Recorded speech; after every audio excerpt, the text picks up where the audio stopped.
एक गुरुजी थे, गुफा में बैठ करके भजन कर रहे थे। इतने में ही एक स्वपच जाति का व्यक्ति, स्वपच जाति का मतलब होता है जो जानवरों को खाते हैं लोग, मुर्गा बकरा आदि सब खा जाते हैं, उनको स्वपच जाति के लोग कहते हैं। तो एक भक्ष भक्ष खाने वाला व्यक्ति वो वन में ही रहता था, तो मांस ही खाता था। वो उस गुफा के आगे से निकला, उसने गुफा में झांक करके देखा कि कोई हिरन विरन हो तो पकड़ू, लेकिन देखा तो एक महात्मा बैठे थे, ध्यान कर रहे थे। उतरा अपने घोड़े से, उसकी माँ ने बचपन में उसको सिखाया था महात्मा कहीं दिखे तो प्रणाम करना, उनको कुछ प्रदान करना। गया जाकर के महात्मा को प्रणाम किया। बोले महाराज आप कब से रहते हो उस गुफा में? महात्मा बोले बहुत वर्ष हो गए बेटा। आपको भूख लगी होगी, कुछ खाया नहीं होगा आपने? हाँ हम तो ऐसे ही हैं, एक एक दो दो हफ्ता बिना भोजन के रह लेते हैं, कोई दे जाता है तो पा लेते हैं। बोले मैं लाऊं भोजन, आप पाओगे? बोले हाँ पाएंगे। एक हिरन पकड़ के ले आया और हिरन ला करके महाराज जी को दिया।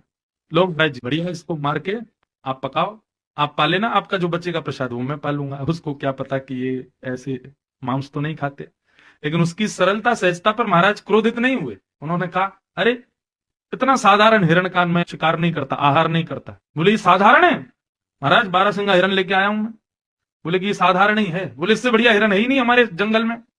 बोले मैं बताता हूँ ना, एक हिरण है वन में विचरण करता है। बोले कैसा हिरण है जरा बताओ? बोले तुम ध्यान से सुनो और लिखने की कोई सामग्री तो लिख लो, ये लक्षण जिस हिरण में हो उसको पकड़ के लाओ। बैठ गया लिखने। बोले बताइए? बोले बरहा पीड़म नटवर वपु कर्णयो कर्ण कायो प्रदवा संकल्प कपिस वैजयंती क्षमाला बहनो वधे सुधया पूरी गोप वृंदै वृंदारण्यम स्वपदर्मणि प्राविशत गीत की। वरहा पीड़म, उसने मोर मुकुट पहना होगा। बोले है हिरण मोर मुकुट पहनता है?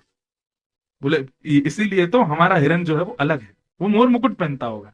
बोले अच्छा ठीक है, लिख लिया मैंने मोर मुकुट वाला। और बरहा पीड़म नटवर वपु, उसका जो वपु यानी उसका जो अंग होगा ना वो साधारण हिरणों जैसा नहीं होगा। तो बोले ऐसा होगा जैसे ही एक बार देखोगे तो आंखें पलक झपकना भूल जाएंगी, इतना सुंदर होगा। बोले अच्छा, लिख लिया।